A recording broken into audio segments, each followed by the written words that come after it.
Ron Bell, kumusta? Di ba obvious kayo ganahan gikog talong? This time ato siyang butangan og breadcrumbs.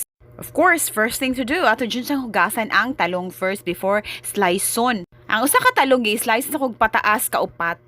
Before ko nag-slice sa talong, nag-mix na ko sa usa ka tasa nga tubig ug duha ka kutsara nga cornstarch ug usa ka kutsara nga harina ug gibutangan og usa ka itlog nya gi timplahan na din akog asin, bitsin ug pepper, gibutangan na akog ahos. Katong akong gi-mix nga wet nga ingredients, ako nang gibabad ang talong.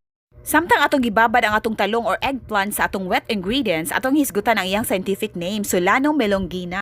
Of course, atong mga kanon dapat aware ta sa mga health benefits. Ang kaning talong kay a great source of vitamins and minerals, maka-help siya sa digestion, maka-improve siya heart health, maka-prevent sa cancer, maka-improve sa bone health, maka-prevent sa anemia o maka-increase sa brain function. Ug di ra kana daghan pang mga benepisyo niya sa katong ni ganahan og talong, kauna. Gikan atong gihumol sa wet ingredients ang talong, ato siyang gi-roll sa breadcrumbs. Nya choice na ninyo ko i-deep fry ninyo mas maayo, pero ako kay gamay ra nga amount nga mantika akong ikuan, basta init lang ang mantika, okay ra. Ani nga color akong ganahan or nana ninyo kung mas lighter pa ani inyo nang haunon. Nangamay na ang sauce, lamin na kay kaon. Happy lunch everyone. Mao kinang Ronbell Gums.